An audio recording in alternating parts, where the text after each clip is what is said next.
Hello बच्चों, let's see the question. The question says the work done for a variable force in one dimension is expressed as. तो हमें यहाँ पर बताना है आगे कैसे एक्सप्रेस किया जाएगा। तो फिल इन द ब्लैंक्स है। तो देखो बच्चों, यहाँ पर हमें ये फिल करना है कि कैसे ये इसको एक्सप्रेस किया जाएगा। ठीक, चलिए इसके बारे में बात कर लेते हैं। तो इसके बारे में की कॉन्सेप्ट जो हमारा होगा, दैट की कॉन्सेप्ट इज, हमें पता है डब्ल्यू इज इक्वल टू क्या होता है।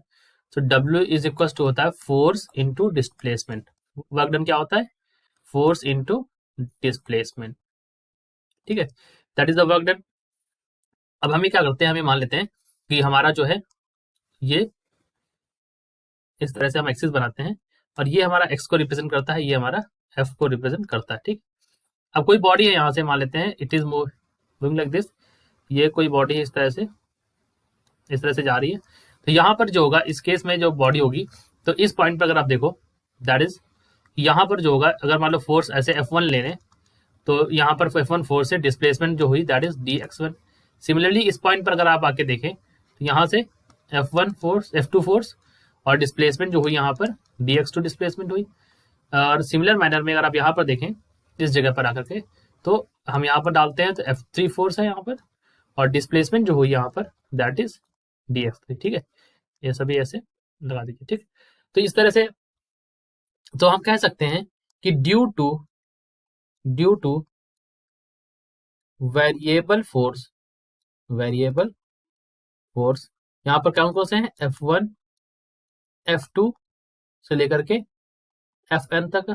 Due two variable force a particle is displaced. एक पार्टिकल में डिस्प्लेसमेंट होता है, अ पार्टिकल इज डिस्प्लेस्ड। कितनी दूरी डिस्प्लेस हुआ यहाँ पर, dx1। ठीक है, F2 की वजह से dx2। In the similar manner यहाँ पर dxn। ठीक, तो टोटल वर्क डन कितना होगा, सो हम कह सकते हैं so work is equal dw is equal to, dw किसके बराबर हो जाएगा, F1 और यहाँ पर हो जाएगा dx1 प्लस यहाँ पर हो जाएगा F2 और ये dx2 plus dot dot dot Fn।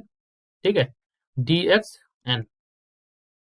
तो आप इसको लिख सकते हैं summation of f dot dx। ठीक है, इज इक्वल टू dw। ठीक, यानी कि अगर आप इसको कंप्लीटली लिखना चाहें तो टोटल वर्क डन हम लिख सकते हैं। Let me write it over here. So I can write the total work done is equal to, so give me space, यहाँ पर हम लिख देते हैं। ठीक है बच्चों, so total work done will be equal to total work done, यानी कि W इज इक्वल टू क्या लिख देंगे यहाँ पर, integration of f dot dx। ठीक है, तो ये हमारा जो होगा डेफिनेट इंटीग्रल होगा x1 से x2 मान लीजिए। ठीक है, किसी भी पॉइंट से दूसरे पॉइंट में जाने के लिए।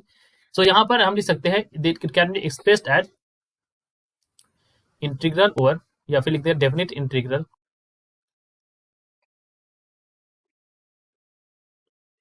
ठीक है यहाँ पर।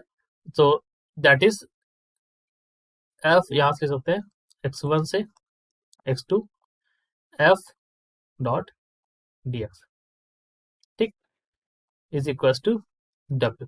ठीक, तो ऐसे हम रिप्रेजेंट कर सकते हैं। So this is our answer. I hope you understood it well. Best of luck.